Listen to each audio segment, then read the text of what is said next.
to own it. Just wanted to take the time, learn all the things that I could about you. Now it's such a mess here. Oh, we are just stressed here. Used to be so easy with you. Well, thank you for coming back. Absolutely. Great to be here. Thanks for having me.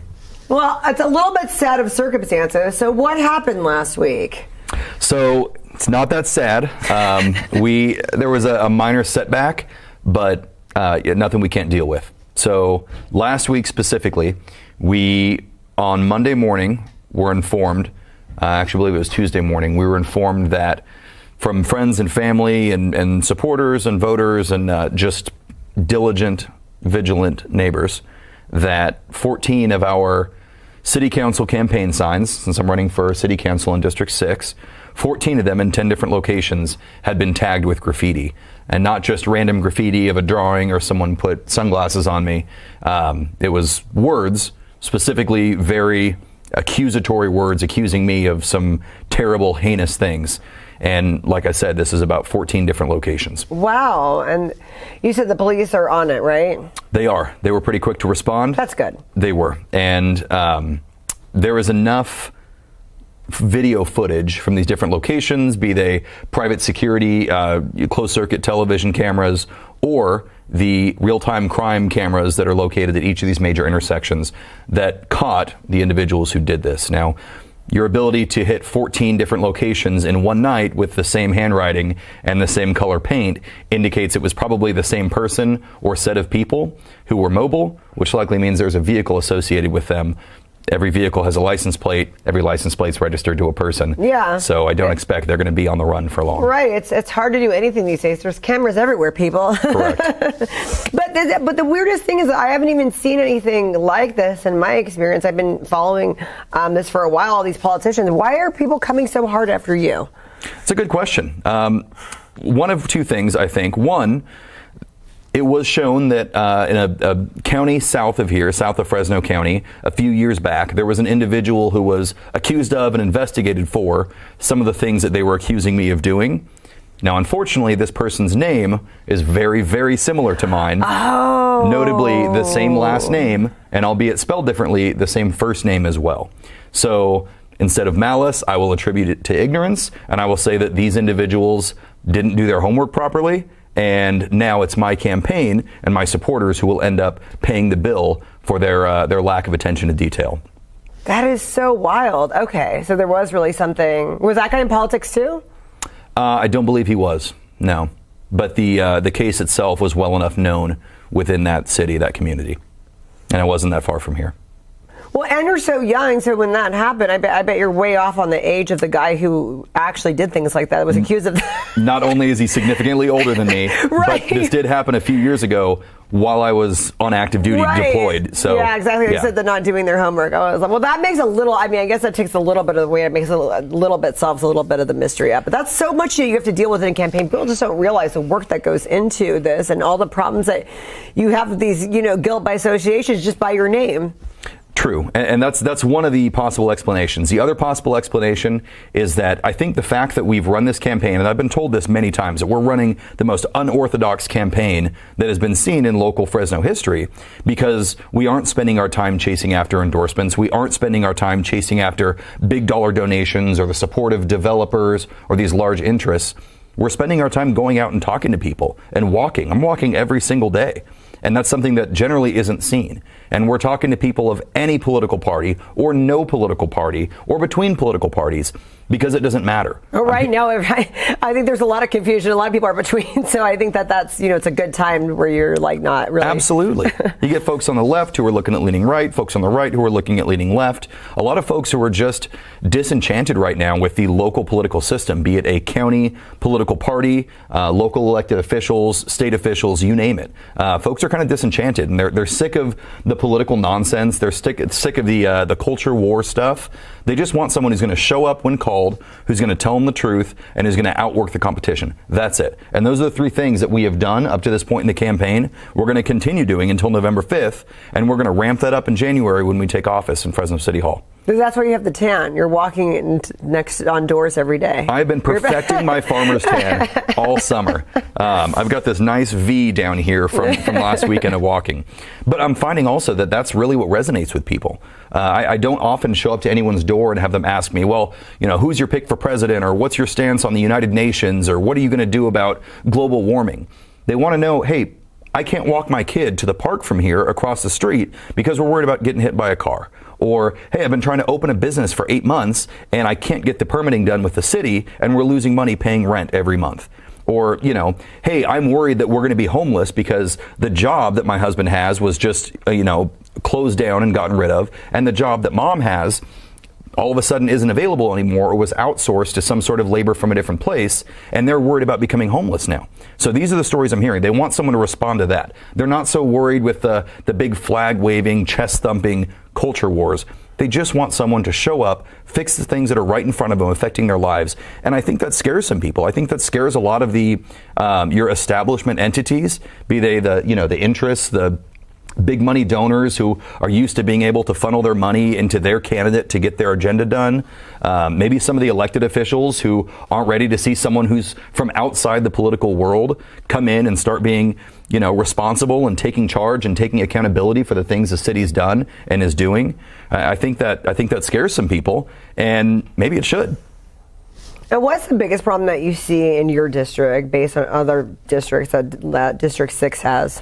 So I thought that'd be a very easy question because we're only a seventh of the city, but really it varies. It varies block to block to block. And now you're seeing it hands-on more than you did before. Oh, absolutely. Like we started. And I wouldn't know any of these things had I not gone and knocked on the doors and had someone go, yeah, let me show you what I'm concerned with. And they walk me outside and they show me the tree that's grown through their sidewalk, and now their kid can't ride their rollerblades back and forth because the sidewalk's all cattywampus.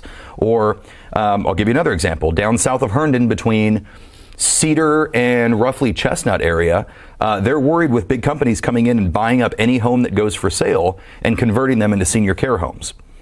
That's their concern. What does it do? It brings in a lot more traffic. They fill the pool and they cover it in the back. They change everything to AstroTurf. They add new rooms to the house, effectively eliminating any chance they'd be able to resell that, right? And then dropping the value of the houses in the area. Not to mention the added traffic of all the employees who are coming and going and family members who come to visit. They're very concerned with that because there's no way that they can stop it in their neighborhood. Or you look up in Northwestern District 6, they're concerned with Friant.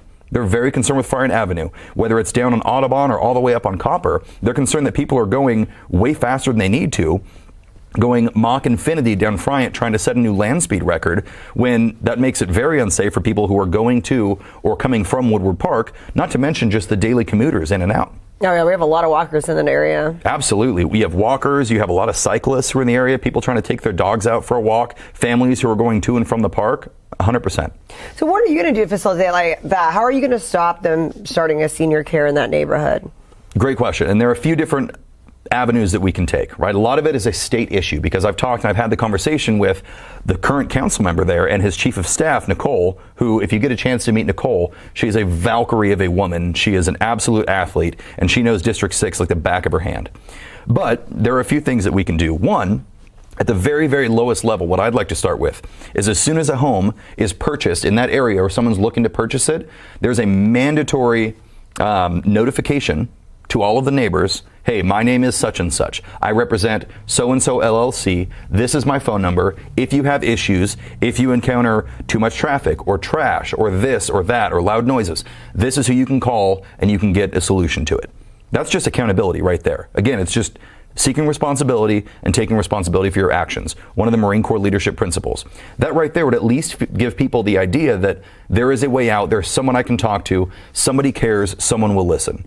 Now after that, yes, maybe it's a factor that we change the general plan of the city, we amend it to make that if you are buying a residence, a regular single family residence, and a residence that's used for commercial purposes, albeit still resident, are categorized differently. Right? We already have different categorizations for single family, multifamily, or commercial 1, commercial 2. So why don't we make a new designation for homes that are purchased for the specific purpose of making money and running a business out of it? That at least would help us from a zoning standpoint. Right. There are a lot of things we can do just starting at the very bottom level. And again, a lot of these entrepreneurs are getting money from the state to be able to create these facilities, which are important, and I understand that. And folks need a home to go to send grandma or grandpa when they're in their later years to be taken care of, especially if they require a little more medical care. But taking advantage of the neighbors around you in order to do that and make money is not the way to go about it. Right. No, those are some good issues. And then what are some of the things that you've already, like, by doing all this canvassing and seeing what's going on, have you, like, figured out, like, hey, when I get in, I'm going to do this and that you hadn't thought about when you first, like, got into this position? I'm hearing a lot of different stories of homelessness. Not the folks necessarily whose doors I'm going to knock on, although some of them have been homeless before, but the stories of their families experiencing homelessness. Wow, okay. Yeah, so a lot of them will say, hey, there was a bill that was just passed. It was actually proposed a few years ago, and the city finally agreed on it. That is an anti-campsite bill, right? Where we can move the campsites away from where they are, the homeless campsites, the encampments, and move them somewhere else. Great for the business owner across the street, but then what? That's the first half of the solution, right? Okay, we pick them up, move them from a place they're not supposed to be, but then what? Where are they supposed to be? Exactly. What I'm hearing from these people is, hey, I have an uncle who is homeless. He's a veteran. He has all of his VA paperwork in his backpack. He was in an encampment, picked up, moved, and his backpack was disposed of. So now he has nothing. So if he wants to go to the VA, he wants to go apply for some benefits, he wants to go somewhere, he now has the inability to do that, or has to go through the bureaucracy red tape just to try to get back what was rightfully his, right? You have individuals who suffer greatly with mental illness, where they're just picked up and moved, and that would not do anyone any favors in terms of mental health. But if you're already struggling from this mental illness, be it depression, bipolar, anxiety, you name it, PTSD, you've just thrown a huge wrench into their mental machine, and you've made their life that much worse. Instead of that, the then what needs to be connecting them with the county resources, bringing the county resources, mental health, down to the city level, and connecting these individuals to mental health if they need it, or to substance abuse counseling if they need it, or to employment or education, resources if they need that, or child care if they need it. It needs to be like triage. When you go to the hospital, everyone who comes in doesn't automatically get a new kidney. It's going to help the people who have kidney issues, but it's not going to help the person who has a melanoma or cirrhosis or a broken leg. Right. And so what's your position on what we should do with them, especially if they're in District 6, if they're where are you going to send them to? Well, I have really high hopes for the City Center project that's been going in off Fresno Avenue. Okay. I think City Center is great because it offers a lot of these benefits and services, right? Put on with a lot of help from the from the Fresno Mission, from the Poverello House, from a lot of charities in town. But we have to treat it like triage. After we get them, we have to have a facility, namely something like City Center, where we can take these people, we can triage what exactly they need. If they are criminals and they need to be in jail and they're on the run, they need to go to jail. Mm-hmm. If they have a warrant outstanding in some other state and they're not supposed to be in Fresno or California in the first place, we got to send them out of here. But the ones who are here, the ones that we can help, whether they're a battered mother who has kids who had no other option but to be on the street, or the veteran who hasn't been able to get access to veterans care because they don't know how to work the system, or the person who needs that, substance abuse, maybe a lockup or some sort of retreat, some sort of counseling long term to get them off that substance. We need to be able to plug them into that, but we have to care first. That's what going around and knocking on these doors and talking to people really does. It makes you care, brings you into the story. It makes their family part of your family, and you develop a love for them. And that's what real leadership is. You lead with love first, then you lead with logic. And then the biggest thing with all of this is that people just do not know the information that's out to help them. A lot of people just don't know where to access. They don't know the resources that they can get. Correct. So how are you going to help them when you get into there with helping them? Hey, this is available, especially as veterans. Because you probably know a lot of resources that are available that they don't. Not waiting till I get into office to do that. Okay. I've already started doing it, and it has been probably the most rewarding part of this campaign. It's been new. Again, you have to find out what the problem is before you can diagnose and bring the solutions, right? So there was a lady, Sum Woon, who lives up in close to where my parents live, and she was having a difficult time getting access to the grocery store. She has a battery-powered chair, and her chair will run out of battery if she tries to take it to the grocery store and back. Are there resources the city can offer to help her? Yes, absolutely. It's called a handy ride. But her English is not at the level where she knows how to find and fill out and return all the paperwork. So what do? I'm not waiting till I get into office to help this young lady. She's a friend now. So I went and I had from the city, first I called Nicole, then from the city I got the handy ride application printed out. I then took the application and I took it to her best friend, her next door neighbor, and I said, neighbor, you're going to help her fill out this paperwork and make sure it gets returned. That way she can pay her $1.75 fee, right, her fare to go to the grocery store and back. So now for her, for that one story, she now has the access, has the mobility, has the opportunity that she needs to be able to live and provide for herself. The second option, on September 28th in the morning, we're going out and we're doing a trash pickup. You're familiar with Beautify Fresno? Right. Great initiative. They've done it around the city. It's done great things to help lift the face of some of the areas that need a little attention in Fresno. Well, District 6 has those areas too, and unfortunately a lot of times they get forgotten about because we live on the north side of town and folks assume that we don't need that much attention there. That's not correct. There is a neighborhood just north of Woodward Park, which actually you have to drive into Madera to get to this neighborhood. It's called Woodward Bluffs, and they're often forgot about, whether it's they're far away or they're on the corner of the district or because it's a mobile home park. People just forget about Woodward Bluffs.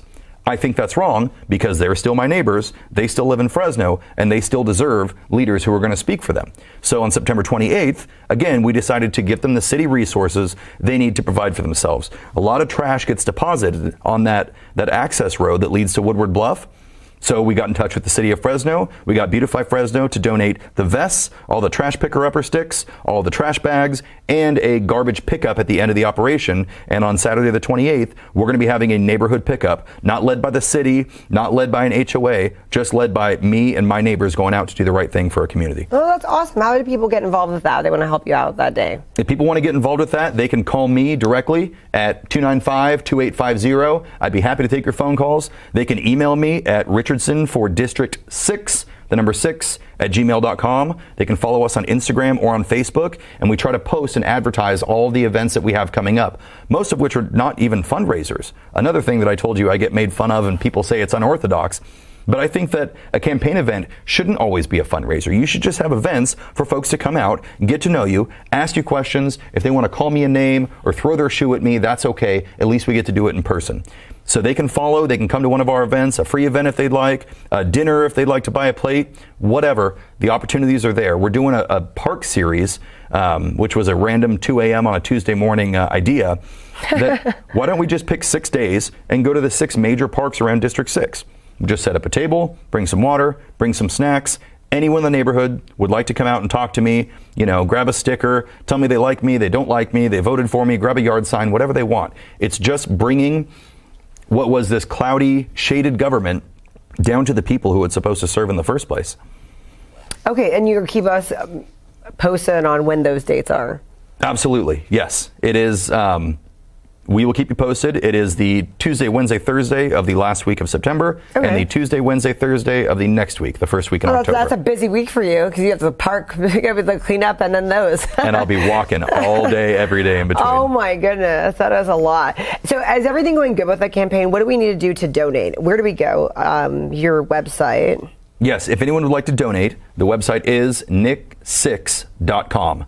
Just Nick, the number 6.com. Couldn't be easier. How much are those signs that we need to replace? Those signs are about $200 a piece. So at 14 signs, my goodness. about $2,800, Wow. not including the securing devices and the stakes. Oh my goodness. And the cool little American flags on top too, that some of those have been stolen as well.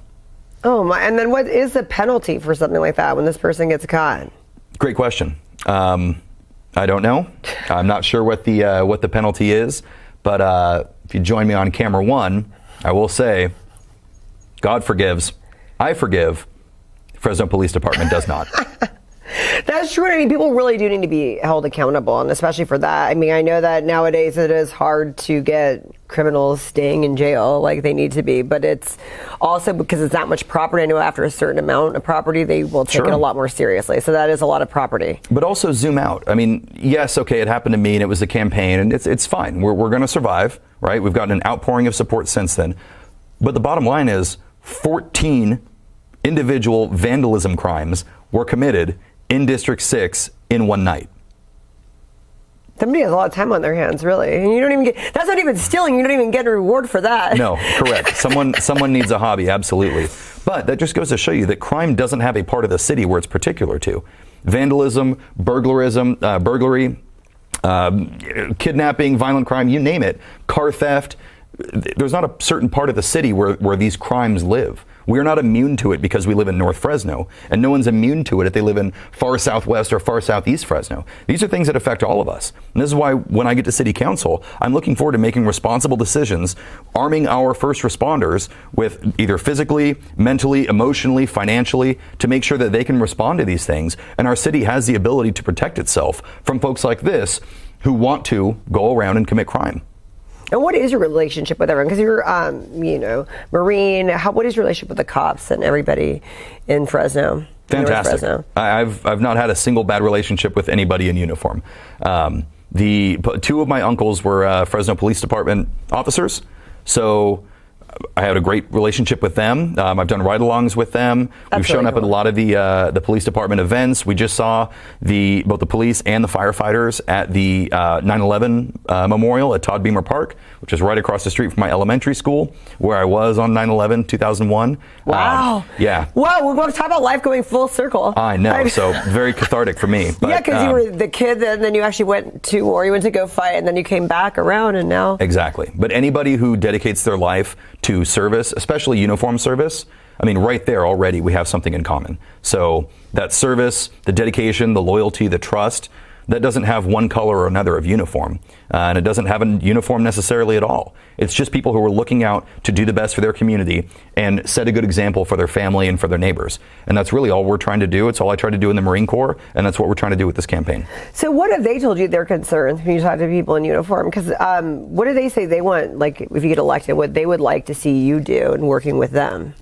From the fire department, it was mostly making sure that their retirement fund that is through the city is not, is not forgotten about, not taken for granted, which is something that obviously we need to be doing. Right. From the police department, there are a couple things to include, and I won't speak for the entire police department or the entire fire department because I'm not qualified. Who you talk to. But these the police officers have expressed to me a couple things. One, that they'd like to have the behavioral health specialists who go along and are able to respond to nonviolent crimes, nonviolent individuals who just need to talk to someone and maybe need some level of behavioral care. Right, and they are certified social workers or certified therapists who can talk to these people and diagnose them maybe on a better level than an officer would be able to. Or maybe it just frees up the officer to go respond to something that's a little higher priority. The second thing is childcare. They're struggling with childcare.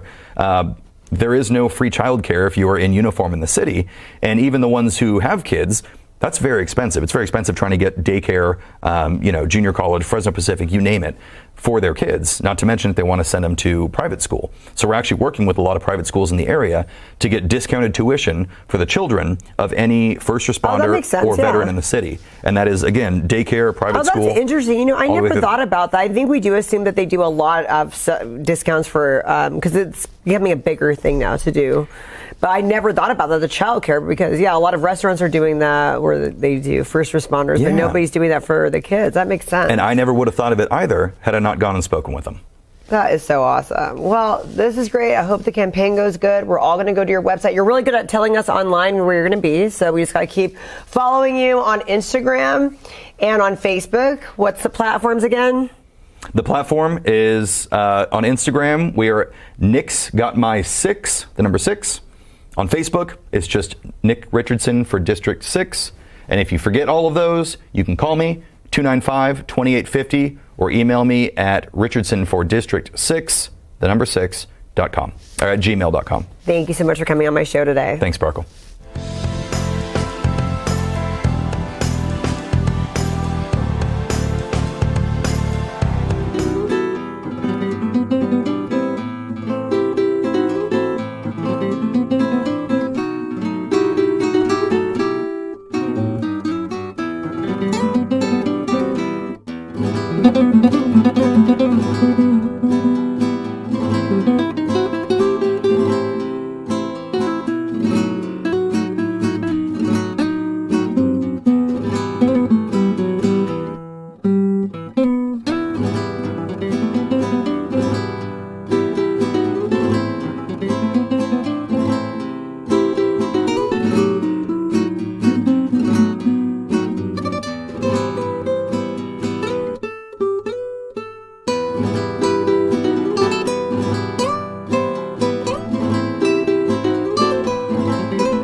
Well, thank you for coming back to the show. Is this like the 10th time, or? I think I'm on number 9. Oh my goodness, we've lost count after. Yeah, we've lost count. Yeah, exactly. Okay, so I'm really excited. A lot of things happening the 5th and the 19th. Correct. So 5th is open cockpit. So most of the planes are open to go into. Correct. Right now, I believe we have 35 that will be open out of the 80. So that's basically where we're sitting right now. It could be more, probably could be 40. And the last time we had open cockpit was in May. Correct. How, is there any new planes that are debuting from that one? Anything out of No. restoration? Okay, so, but the last one, wasn't there one that had just come out of restoration? Yes, that for was that the one? F-102 Delta Dagger. And that was the newest airplane that has been out of restoration, and it's on its pad. And I believe you did a YouTube segment with Bill Emery, and who flew that airplane when he was at the Guard. That's really cool when you get somebody that's actually flown it during World War II. Okay, so tell us about the YouTube channel. How's that going? The YouTube channel is really going well. We've been at it now 3 months, and we've got 72 subscribers. We have 16 videos up right now, and we're going to shoot 10 more episodes on Saturday. So everyone needs to subscribe to the YouTube channel. It's an addition to it. It's just a Castle Air Museum YouTube, I think. Right. Right, okay. And so what's going to go on the 19th of October? The 19th is our car show. All right. Now, the car show traditionally is on the museum grounds. This year, the city of Atwater has asked if we would partner with them and put our car show in conjunction with what's called the Air Fest, which they want to promote the old Castle Air Force Base, and they're going to bring in static displays. Rumor has it that the Air Guard might fly in an F-15, and we'll have some other things out there, and they wanted to know if we'd want to do the car show in conjunction with that. So the cars will not be on the museum grounds; they'll be out on the tarmac at the old base. But people can go to both if they want to. The museum's still open, so you kind of spend half the day looking at cars and half the day museum, but it's not walkable. Correct. You would have to drive one to the other. Correct. Because it's such a huge... Oh yeah, it's on 500 acres, and Well, the good thing about that is that people get to see kind of the restoration areas in that area, so that if they're there, they can... Our restoration hangar will be open that day. So they can kind of, if they are at the car show, hop into... Yeah, walk across the street and take a look at what's going on inside the restoration hangar. Yeah, correct. That's really cool. And then, so do you guys have a lot of events on that, actually, on the other side of the base often, or not really? Not really. This is the first time that they're trying this. And the base has been, somewhat stagnant since it closed in 95, and but they got a new airport manager, and he realizes the potential that could be there at the old base, and so this is his first chance or his first try to promote it. And so it's not going to be an air show; it's just going to be static display. Airplanes fly in, park, and people can come and look at them. And that's really cool because we never really have that at the museum where they fly, and they're always coming in pieces. And out there by, so that's going to be interesting. Right, exactly. So we're going to try that and see how it goes, and if it's a success, then we might do it again next year. If not, then we'll move the second car show back to the museum grounds. So we'll just have to kind of see how it works. And then right now at Castle Air Museum, the events going on for the rest of this in October. Anything else beyond that for the rest of 2024? No, we have a few things that are kind of in the works. We want to do some movie nights. We're gonna show some World War II. That's a great idea. That's fun. Yeah, we'll put a big screen up and put it out, say, in front of the B-17, the B-24, that kind of thing. We might do some modern day movies, like Iron Eagle or some of the other ones, and do it, say, out at the Viper, So we've been talking about that.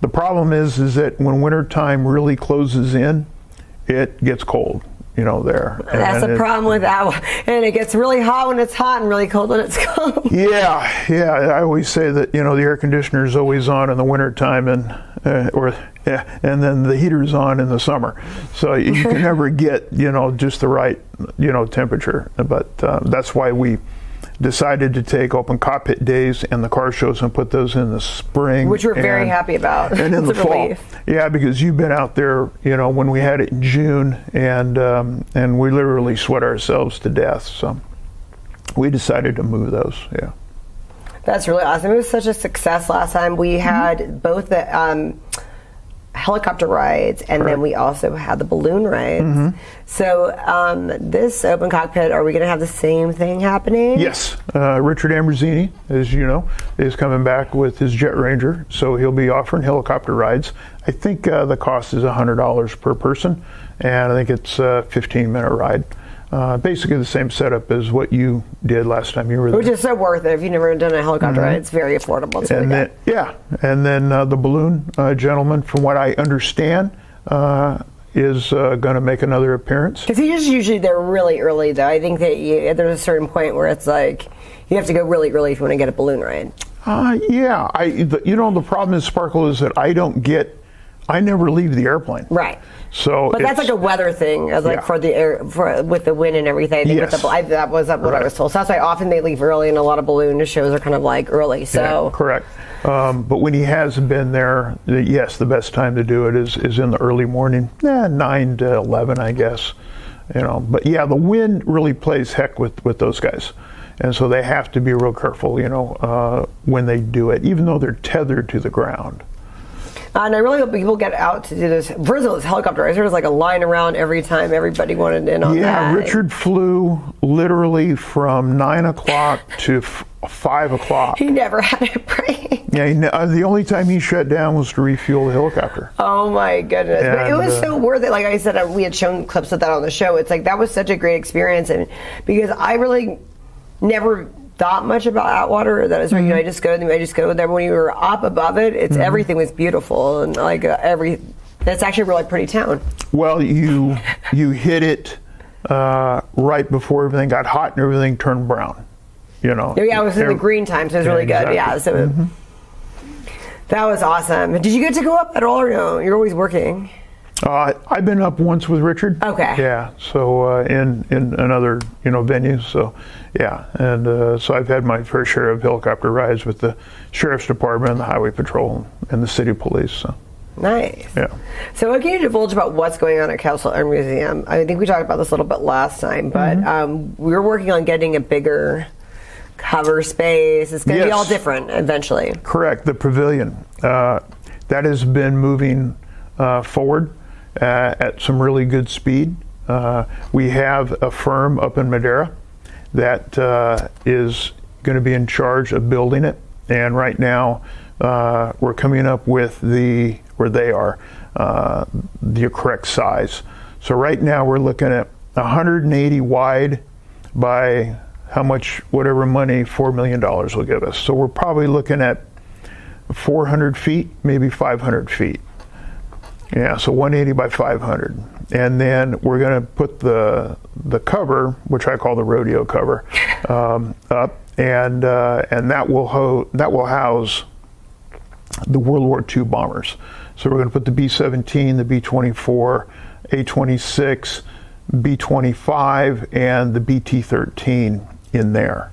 And that'll have, they'll be kind of on their own. In the main pavilion, right now, the way it's sitting, we're going to have a wooden structure that's basically the entrance, and that'll be the gift shop, admissions, and then you walk in, and then you'll have the presidential airplane, the SR-71, the F-117 stealth fighter, and we've got about 14 airplanes that we've earmarked to go in.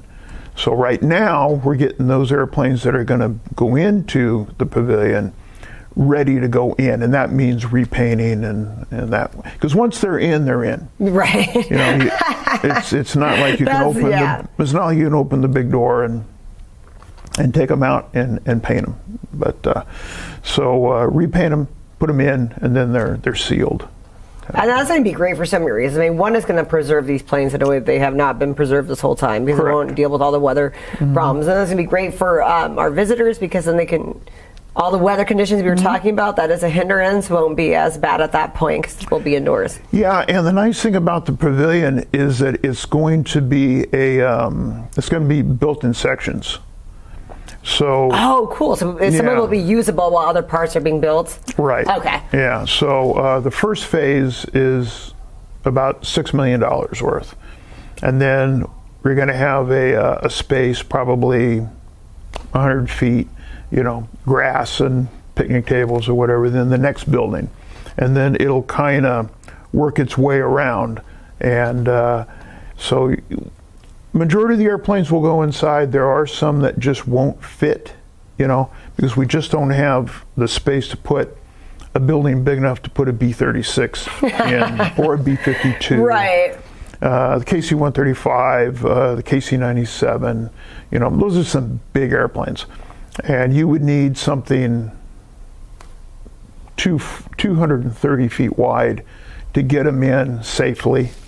And we just don't have that kind of room based on the footprint that we have, as far as the land that we own. What about the Miss Sparkle? Is that going to go in there? Miss Sparkle's going to go in, and she's going to go right next to the presidential airplane. Really? Yes. Oh, that's so cool. Put her right behind the wing, underneath the engine. Yeah. So that's where I have her earmarked to go in. So yeah. So she'll be there, and the F-102 that you did the YouTube segment on here last, she'll go in because she was freshly painted. So we have, and both the Thunderbird Phantom and the Black Bunny, the Playboy Black Bunny Phantom jet will definitely go in. But then there's some other ones too that we're going to put in. So we want to get the airplanes that we have the freshest paint jobs in, and that's so we can preserve them, and then we'll work on the other ones as the other buildings. Yeah, as the other buildings are being built, we raise money for that. So right now, is the first section being built, or is it hasn't started yet, right? No, it hasn't started yet, and the reason being is because the event schedule. When you're talking about that big of a building, you can't have people out there, and so we have to kind of start it like after Open Cockpit Day, and hopefully it gets done before the next Open Cockpit Day. So you got about 5 months to, and basically it's over the fall, winter, and early spring that we can get it done. The biggest hurdle is that you've got an incredibly big concrete pad that is roughly about 1 foot thick, because it has to be that thick to hold the weight of the airplanes. So, and you have to let that cure. And in the winter time, it takes, a long time for that to happen. And then they'll build the building on top of that. Oh, wow. So yeah, it's a major endeavor. Jeff Stopper, I believe you met him on the F-100. Right. He's the man in charge of it. And he has done an incredible job. And he's basically taken it from start, and he's going to take it all the way to the finish. But that's what he did in civilian life. He built buildings for a company, and so he's very familiar with everything. And well, that's cool to have someone that has both brains for the planes and the buildings to really kind of help, because when you have these ideas, we don't know, and they'll be like, oh no, that'll work, that won't work because of this. Oh yeah. And if you ever seen photos of the Air Force Museum's buildings, they're literally 240 wide. By almost 1/4 mile long. Oh my goodness. And they're worth, $80 million, $100 million. They're insane. But ours is going to look kind of like an ag building, so to speak. Right now, that's kind of what the first drawings have kind of looked like. And then we also have one drawing that will make it look kind of like a hangar, where it's like a Quonset hut, where it's domed. Oh, that is awesome. Yeah, so we have multiple ways that we can go. But the project is moving forward. We still need money. We probably need another $2 million to complete it. We have 4, in the bank. So I think that's a very good start. So it's all privately funded. All privately funded. We're a 501c3. We receive no money from the government. Everything is on donations, and it takes a lot of money to pay the staff that we have, which really isn't a lot of people. We only have 5 people that work there. Yeah, the gift shop people, basically. And we have the gift shop people. We have Joe. We have the events coordinator. Oh, Joe doesn't need to get paid. Yeah, he makes money. and then but then the rest of it goes into the airplanes, and then we still have things like normal businesses, PG&E and water and and everything else, that insurances that we pay. So it does take a lot to keep it running. And what we kind of found out is this, people will donate money to an airplane to get it here and to get it out on the grounds, but they really have a hard time donating to the general fund, which basically keeps the museum going. It's interesting. Why is that? I don't know. I think people want to see a project, completed, and that's natural. They don't want to give money to something that is kind of like an empty hole. But every month, we have salaries and we have bills just like any other business, has, and so we do rely on donations, to fund those. And that's salaries. a tax write-off if anybody wants to donate. Yes, any monies that you give to the museum is a full tax write-off, and we give you all the paperwork to, for the IRS. It always gives you that all these events are affordable for the general public. Kids come, everybody comes, so Yeah. you guys keep it that way no matter what, which is really good. Well, it's a two-edged sword. You can charge only so much, and then people won't come back. Right. So you have to find that balance. And the issue though is that like here in California, the costs go up, but the paycheck doesn't. Yep. Exactly. So and everybody's in that boat, and so we have to find that tight. We have to find that line that we have to walk, and sometimes that's kind of hard to do. We did raise the price to $25 if we're adults, and it hasn't seemed to hurt us. So we'll see, but we plan on freezing that, for a while, especially we're not knowing what the election's going to do. So, but again, we still need the money to keep things going, and we got 6 airplanes in restoration right now. Wow, that's so cool. Yeah. So, and you'll do some updates, on that. Airmotive Specialties has all the parts done for the F-117, and so hopefully we can get that thing painted in the spring if we can get everything put on. And at the Airfest, we're planning on rolling that thing out. Really? And having it there on display. Yeah. Wow, that'd be really cool. It won't be painted, but it'll just be in bare metal. But yeah, so we're looking at that. Yeah. Awesome. Well, thank you so much for coming on the show and updating us with all of this. It's always a pleasure, whether it's 9 times, 10 times, or 20th time. Yeah. I do have to give a shout out. My wife. She puts up. Stormy puts up with a lot of stuff. We were figuring up our hours, our volunteer hours, for the museum, and I'm at 180 hours, and it's not even at the end of the year.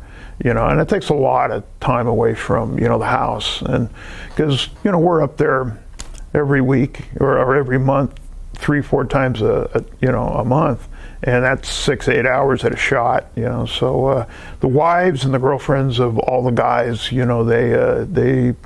they sacrifice to let their guys get up there for the love of planes. Yeah, for the love of the airplane. We do it for the love of the airplane. I hope she'll be out this open cockpit. That'd be great. Yeah, she hates open cockpit.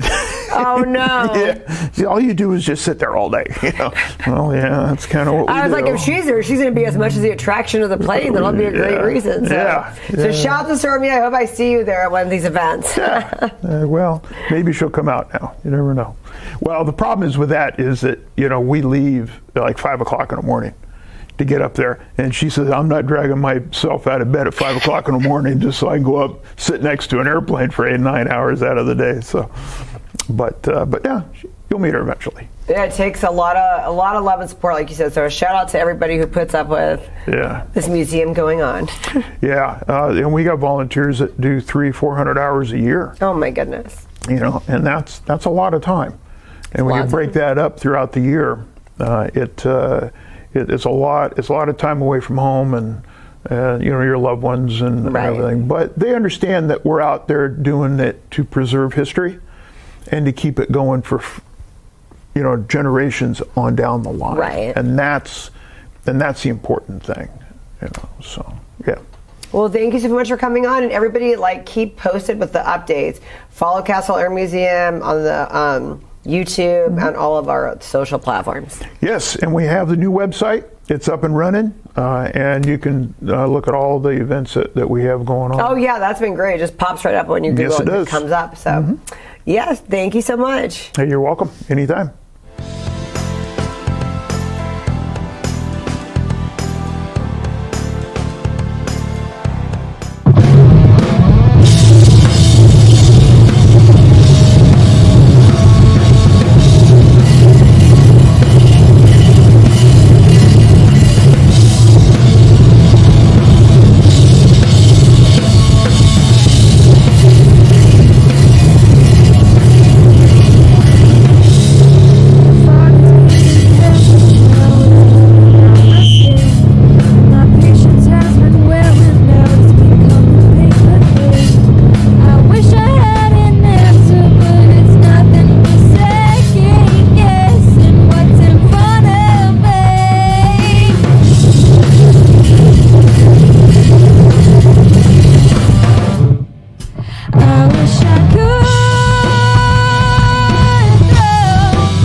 Okay, everyone, I am here with the band Kutie. So you guys are amazing, and now you have original music that you're performing all the time. Tell us about that.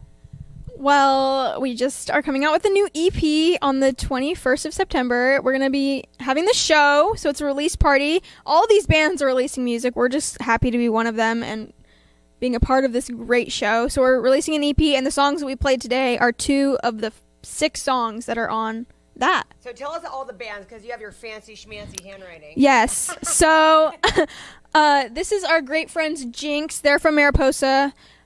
This is our other logo that we have for when we want to be fun and cool. Ex Vayman, they're releasing a single. Jinx is releasing an album. We're releasing an EP. War Scream is releasing a single. And then Permutations, I think, is releasing 2 singles. So lots of good music from around the valley that's coming to streaming platforms near you. We'll be on the lookout for that. So, okay, who writes and then the music, the lyrics, and then does the music? Tell us about that. So when it comes to like writing stuff, I usually write the rhythm guitar and kind of come up with an idea, structure for a song, so chorus, verse, and then we get together with our friend Nathan from Hillbox Nathan Castaneda, and then he helps us write lyrics, and then we like send the songs to Zayla, and she's like, oh, okay, this is awesome. And then she puts her sprinkles on it, and it makes it look all pretty. Yeah. Oh my, do you guys ever like fight or not get along with them? Because that's a lot of you guys are really have to like have the same creative vision. That's with every band, you know? Oh, so tell us about this new beauty that came to Kutie. Oh, talk about myself. Okay, so I joined them probably 6 months ago. I saw them at a show, and I thought that they were really good. And I looked for a guitar player on stage, and I couldn't see one. So I went over there and talked to Ellie, and I said, here's my Instagram. Check it out, and I really like to join you guys. And they checked my Instagram, and it was just awesome. So, no. And that's all. And I just joined them because we get along. And Do you feel like part of the family now? oh, yeah. Their family is awesome, and yeah, I feel a part. Yeah. Definitely. Okay, so what is next for you guys after this album release? Well, just So after this album release and this show, we have a cool opportunity in LA that we're doing. It's called the Blueprint Session. So basically it's like they film us doing our whole EP, and then it's going to be compiled into like a TV show for like all the young artists around California right now. And then later with that, we'll be able to play at the Whiskey Go-Go on Sunset Boulevard in LA. So that's like the goal. And then after that, we have the whole Vine Festival at Fresno State. And then after that, we have a Halloween show in LA on like the 25th. yes. And then in November, we have a show that's still a surprise that we can't talk about yet. And I love how you guys are always traveling to LA and doing lots of stuff. A lot of local people kind of stay local. They might go to like the Central Coast. How do you guys get all these LA gigs? From our wonderful manager, who is my father and does everything for us, and I just get to get up on stage and sing, and I don't have to worry about Because it. you guys are like playing at the places where like all the celebrities play. I mean, we're getting around, figuring it out. How is it like that when you guys are playing for people like that? I mean, It's fun. You meet a lot of interesting new bands and listen to great music, and it's a lot of fun. It's a lot of travel, though. So you've been traveling with them as well? Yeah, for a minute. She's been she went to Universal Bar with us, so we were there, and now we're going to LA like a million times in October, so she'll be there with us for that. So you guys are adults. We have a young one over here. How do you get school done with all of this? Are you homeschooled or what? No, I go to school, but I miss a couple days. I need to. I get sick a lot, so I get sick and I have to play my drums. Yeah. It's usually what happens, but I balance pretty well. I don't know. That's like living the life. Not many people in high school get to like travel. I don't and do think it. people know, like at school, that I'm in. Do you have like the two different? You have a different like life. No. No, I'm not. I don't think people understand that I'm like in a band. I think they just think I play music, but they don't know. Oh my They don't goodness. know who I truly am. Well, the shows are on the weekends usually. Yeah, usually, Right, so except it for works a out. couple. Yeah, that's something's too good to pass up. Yeah. Well, you guys are awesome. Tell us the history behind those songs and the lyrics. Who came up with the lyrics for what you guys play today?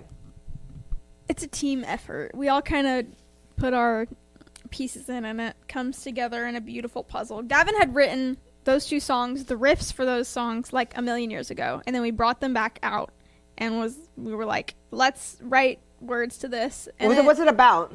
So Halfway is like, for me, I feel when I was writing it, I was thinking like, there's a lot of people who you can't necessarily trust, but it's about finding the people in your life that will meet you halfway when you're going through something difficult and like will be there for you and support you even if they can't like be there all the time. I feel like it's about balance, you know?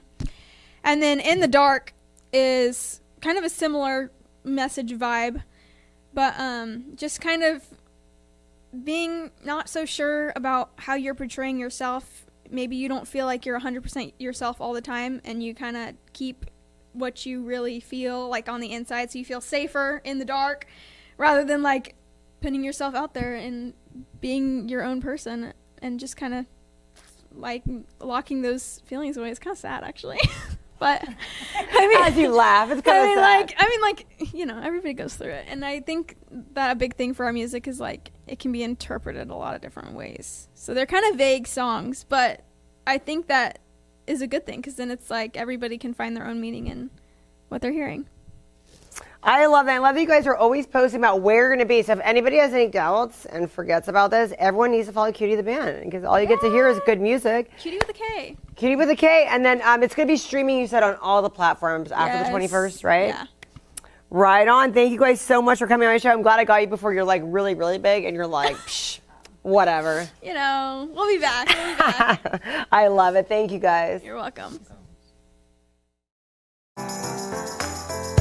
Felt right in the moment, felt right in the summertime. It felt right drinking cherry wine with you. Just wanted to own it, just wanted to take the time, learn all the things that I could about you. Now it's such a mess here, oh we are just stressed here. Used to be so easy with you. Now I must confess here, oh I must confess dear, don't think I'm in love with you. Winter is coming and I don't know what to do, and there's no more use in running, no more running to you. And I don't want your loving, I don't wanna be just friends, knowing all this time we were playing pretend. It's a mystery.